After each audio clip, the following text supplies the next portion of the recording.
Bonjour, je vais lancer à la rentrée 2017-2018 le nouveau cartoflage prof LDLP La France. Je l'ai annoncé, vous l'attendiez tous. Le voici, le voilà. On commence, si on clique sur envoyer. Vous avez 3 cartes, une grande et 2 petites.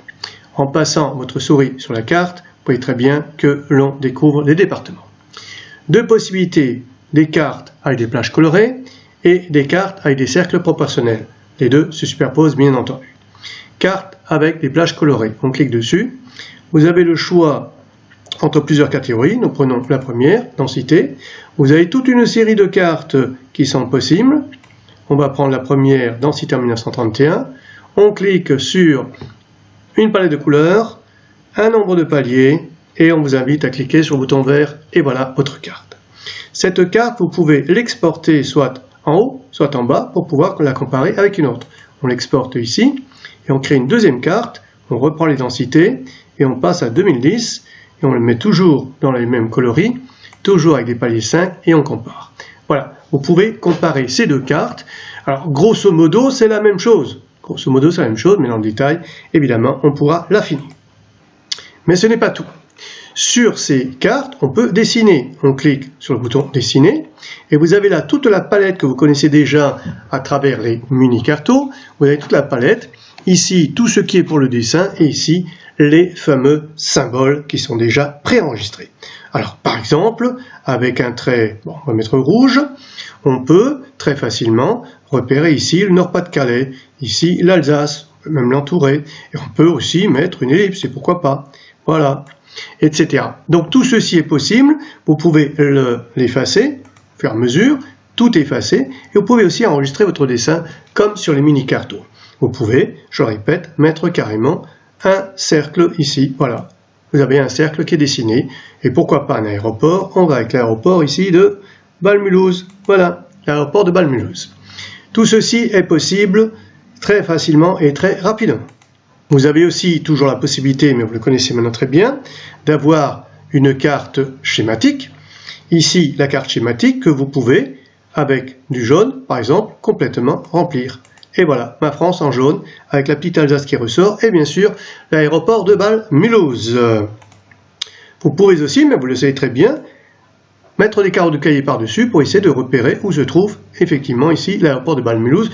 Il est un peu mal placé, je l'avoue. Avec un simple clic, on peut tout effacer, et voilà, et on revient à notre carte de départ, et même on va plus en avant. Et nous voilà au point de départ. Au point de départ, pourquoi faire? Eh bien tout simplement, par exemple, pour superposer une carte avec des cercles proportionnels. Alors on va prendre un petit peu au hasard, voilà la première carte qui apparaît ici, et on mettra des cercles verts pour mieux les distinguer du fond rouge. Voilà. Et voilà, vous avez population par département en 1931. Alors ça c'est la population en nombre absolu. Voilà, vous l'avez en nombre absolu, et puis si vous cliquez en dessous, voilà, vous passez votre souris, vous avez les densités.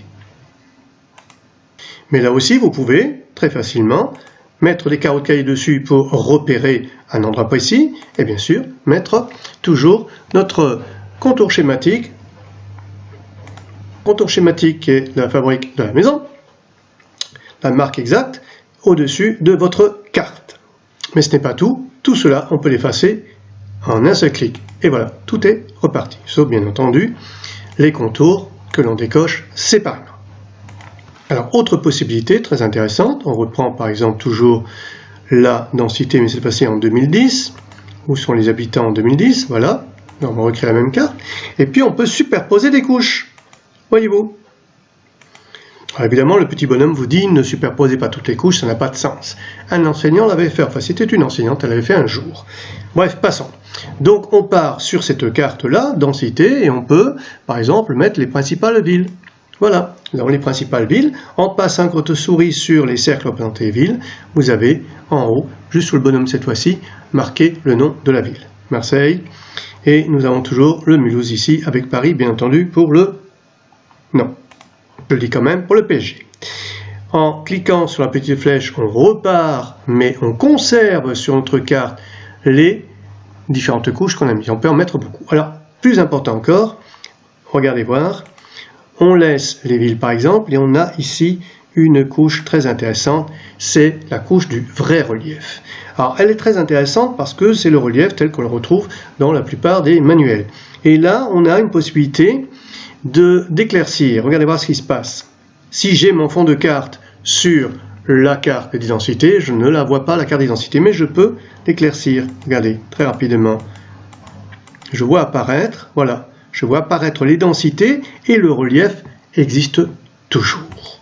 Et bien entendu, si je veux savoir exactement où je suis, je clique ici, j'ai tous les noms qui sont dans tous les manuels. Je peux là aussi tout décocher en une seule fois, en cliquant ici, tout a disparu. Alors, dernier point, très important, outre la rapidité d'exécution des cartes, je vous signale que vous avez de très nombreuses cartes. Ici, ce sont toutes les catégories.